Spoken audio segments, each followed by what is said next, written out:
600만 원으로 시작해 비트코인으로 3천억을 번 남자. 한 달 승률 10승 0패를 기록하며 세계 2위를 달성. 아이돌을 굉장히 좋아하며 MBTI는 INTP인 이 남자. 현재까지도 비트맥스의 AOA라는 닉네임으로 활동 중인 오늘 영상의 주인공은 바로 원효띠입니다. 22년도 9월달에 차트 갤러리에 보유시드 3천억을 공개하고 약 2년 동안 모습을 보이지 않다가 최근 인터넷에서 모습을 드러냈는데, 어떻게 원효띠는 3천억을 벌었으며 최근 근황은 어땠는지 오늘은 원효띠님의 매매법을 분석해 보겠습니다. 워낙 비현실적으로 높은 액수를 인증하다 보니 비트맥스에서 만든 가상인물이 아니냐는 의견도 많았지만, 과거 2018년도부터 비트맥스에서 10만 달러로 활동하던 당시 원효띠의 채팅 내역도 있었고 많은 사람들이 실제로 그와 대화한 경험이 있었습니다.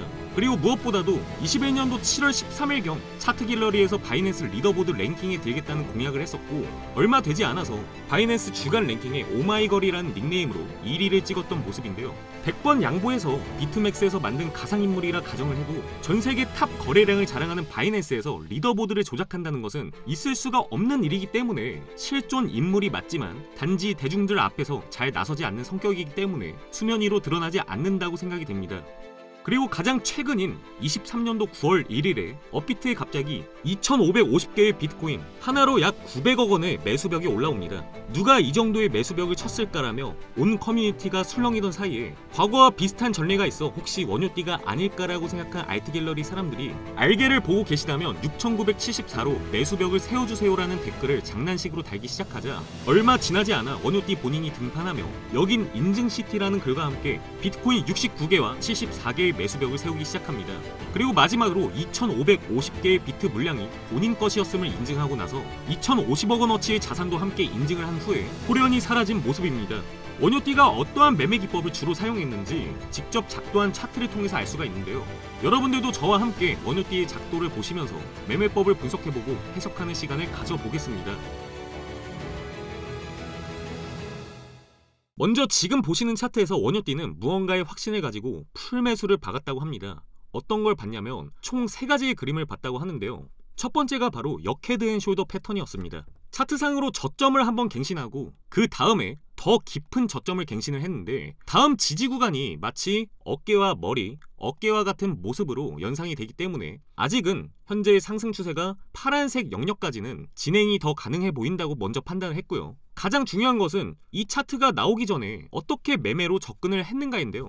여기서부터 중요한 부분이 나옵니다. 이 차트에서 빨간색으로 표시된 1번 지지선과 아래에 표시된 2번 지지선을 기준으로 잡고 업비트 해킹 이슈로 인해 잠깐 1번 지지선을 터치를 했던 적이 있습니다. 이 당시에 원효띠는 매수로 접근을 했고 이후에 곧바로 상승이 나와서 이 상승분에 대한 수익을 실현을 했다고 합니다. 이 구간까지는 매매로 접근을 했고요. 그리고 한 달이 지난 뒤에 2번 지지선까지 다시 떨어졌을 때 이 지지선은 깨지지 않을 것을 기대를 하고 100 비트코인을 2번에 나눠서 업비트에 매수벽을 깔아놓고 매집을 했다고 합니다. 원래 같았으면 이 2번 지지선이 깨질지 안 깨질지 그것을 먼저 확인을 하고 들어가야 되지만 200비트나 되는 물량을 잡으려면 이 지지선이 깨진 뒤에 추격 매수로 잡는 것이 현실적으로 불가능하기 때문에 미리 잡는 전략으로 접근을 했다고 합니다. 이후에 1번 지지선이 다시 깨지게 된다면 이 상승분에 대한 수익만 먹고 관망을 하려고 했지만 지지선을 지키는 모습을 보고 존버를 했다고 합니다. 그래서 여기서부터 매집한 200 비트코인에 대한 수익은 이 상승분만큼 수익을 보고 있는 거겠죠.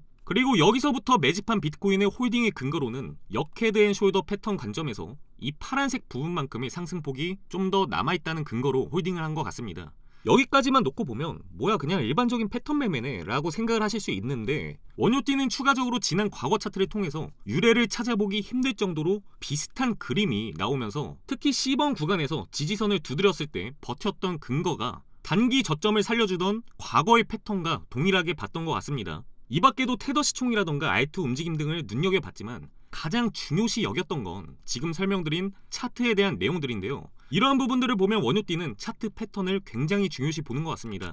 그래서 한 명이 이런 질문을 했어요. 차트 패턴을 보고 매매한다고 하셨는데 주된 판단의 근거는 차트 자체의 모습, 캔들 모양 등을 보는 것인가요? 아니면 시장 참여자들의 심리를 읽는 것이고 차트는 단지 그것을 위한 수단인가요? 이런 식으로 질문을 했죠. 원효띠는 이렇게 대답을 했습니다. 시장 참여자들의 심리를 읽기 위해 차트 패턴을 사용한다고 합니다. 왜냐하면 시장 참여자들이 많으면 많을수록 차트의 신뢰성이 높아지기에 시총이 큰 코인 위주로 매매를 하는 편입니다. 여기서 원효띠가 비트코인만 건드리는 이유가 나옵니다. 그리고 그 밖에도 원효띠가 매매를 하지 않는 구간이라고 보여준 차트가 있는데요. 천하의 원효띠도 어렵다고 매매를 하지 않는 차트가 도대체 어떤 차트인지 여러분들도 함께 보시면 좋을 것 같습니다.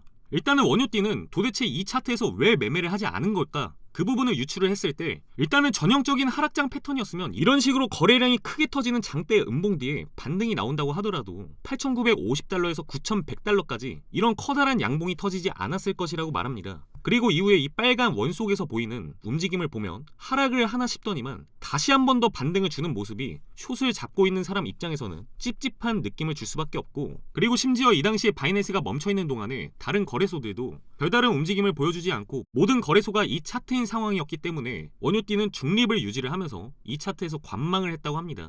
거래량이 감소하고 특정 대형 거래소의 거래량 순위가 바뀌고 있고 주식시장으로 자금이 쏠리는 부분들에 대해서 이러한 패턴이 나오고 있다고 추측을 했는데요. 기존의 하락장과 상승장 그 어떤 구간에서도 겪어보지 못한 패턴이라 상승이냐 하락이냐가 중요한 게 아니라 포지션을 들고만 있어도 매우 고통스러울 시장이라고 생각을 해서 차라리 관망을 했다고 합니다. 관망도 실력이라는 부분을 여기서 보여주는 것 같습니다. 원효띠가 과거에 이런 이야기를 한 적이 있는데 살아남는 게 중요하다는 이야기를 했어요. 왜냐하면 과거 경험을 살려야지 현재 방향을 가늠할 수가 있기 때문입니다. 일반적으로 우리가 매매 중독이란 말이 있는데 마진 시장에 처음 빠져든 사람들이 이게 상당히 중독성이 심하단 말이에요. 하루아침 만에 월급, 연봉을 벌어버리면 포지션을 안 잡고 있는 상태에선 정말 근질근질할 때가 다들 한 번쯤은 계셨을 텐데 원효띠는 모르는 구간에서 관망을 한다는 것도 참으로 그 조절력이 대단한 것 같습니다. 그리고 원효띠가 정말 중요한 꿀팁을 줬는데 이거는 아마 대다수가 모를 거고 마진 매매를 하시는 분들이라면 무조건 알아둬야 할 팁이라고 생각이 들어서 가져와 봤습니다.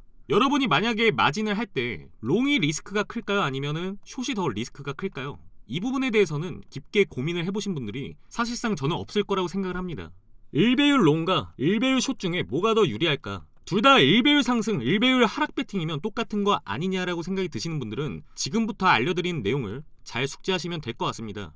일단 모든 선물 거래소는 담보로 잡는 기본 화폐가 정해져 있습니다. 예를 들면 업비트의 기본 화폐는 KRW 원화가 담보금이고 또 BTC 마켓이라던가 비트맥스 다른 선물 거래소의 코인 M 같은 곳은 비트코인이 담보금입니다. 위 차이가 뜻하는 것은 예를 들어서 우리가 비트맥스에 들어와서 매매를 시작하기도 전에 이미 비트코인을 풀매수한 상태라는 뜻입니다. 당연하겠지만 기본 담보금이 비트코인이기 때문에 이미 비트코인을 들고 있는 상태로 시작을 하는 거겠죠. 그러면 마진을 하는 사람들이 현금 무포지션을 택하는 방법은 딱 하나, 1배율 숏을 치는 겁니다. 왜냐하면 비트코인의 가격이 1배율 숏에 대해서는 손실이겠지만 그 손실분만큼을 담보로 잡힌 비트코인의 가격이 오르면서 메꿔주기 때문입니다. 근데 대부분의 사람들은 방향이 헷갈릴 때 1배율 숏을 잡지 않고 무포지션으로 관망을 하는데요. 우리가 잊지 말아야 할 부분이 비트맥스에서는 무포지션 상태가 비트코인을 풀매수 상태로 존버 중이라는 것을 잊지 말아야 합니다. 테더로 매매를 하는 분들은 상관이 없는 이야기이긴 합니다. 그래서 업비트나 바이낸스 오케이스 등 테더나 원화를 위주로 거래하는 거래소에서는 어디로 튈지 모르는 곳에서 비트코인을 무작정 사놓고 존버를 하는 사람들이 없을 것인데 이 근본적인 이유는 업비트에서 원화만 넣어놓고 비트코인을 안 산 상황에서 비트코인이 5% 오른다고 해도 약간 아쉬울 뿐이기 때문입니다. 본인이 살 수 있는 비트코인의 개수가 줄어든다는 것이 그닥 체감이 되지 않습니다. 왜냐?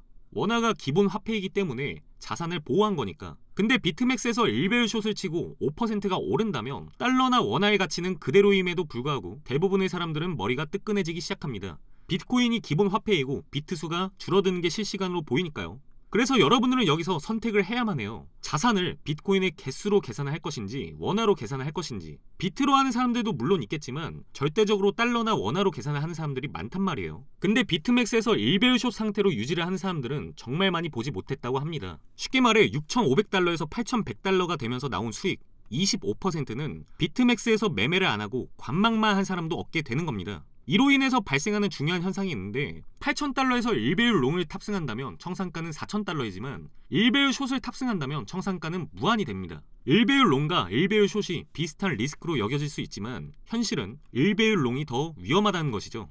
비교표를 보면 1% 손실일 때 차이를 보여드릴게요. 만약에 1배율 롱을 잡고 1% 손실이다. 그러면 담보금까지 합산해서 마이너스 2%의 손실인 거고 1배율 숏으로 1% 손실이다. 그러면은 0%의 손실이 되는 겁니다. 아까 말씀드렸지만 비트를 담보로 잡았기 때문에 오르면 숏은 손실이지만 담보금에 대한 수익이 있기 때문입니다. 그리고 2배율 롱으로 마이너스 1% 손실이면 담보금까지 계산했을 때 마이너스 3%의 손실이 되는 거고, 2배율 숏으로 마이너스 1% 손실이면 담보금까지 계산을 했을 때 마이너스 1%가 되겠죠. 그래서 비트맥스에서 무포지션으로 비트만 들고 있는 상태에서 관망을 하는 것이 2배율 숏 포지션을 잡고 있는 것과 똑같은 리스크라는 뜻입니다. 결론적으로 롱을 치기보다는 업비트에서 현물 매수하기를 고집하는 원효띠의 결정적인 이유가, 고배율로 가게 된다면 40배라던가 20배 둘 다 2%의 차이밖에 없지만 저배율로 간다면 이 차이가 굉장히 크거든요. 1배율의 롱과 1배율의 숏은 차이가 굉장히 크다는 뜻이죠. 그래서 비트코인을 담보로 하는 마진 시장에서는 숏이 더 유리하다는 뜻입니다. 숏의 뚝배기가 더 넓다는 뜻이죠.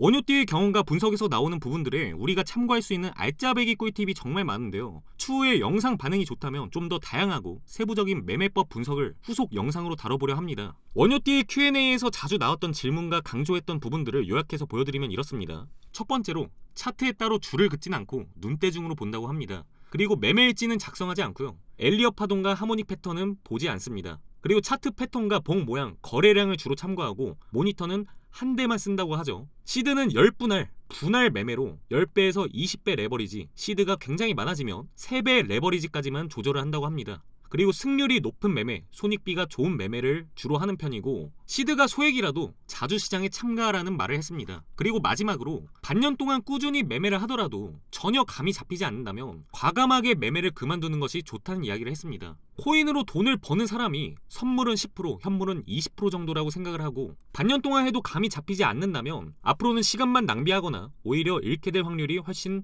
높다는 이야기를 하는데요. 이 말은 바꿔 말하면 최소한의 여러분들이 매매를 할 때 반년 정도는 꾸준히 매매를 해보시라는 뜻으로 보이네요.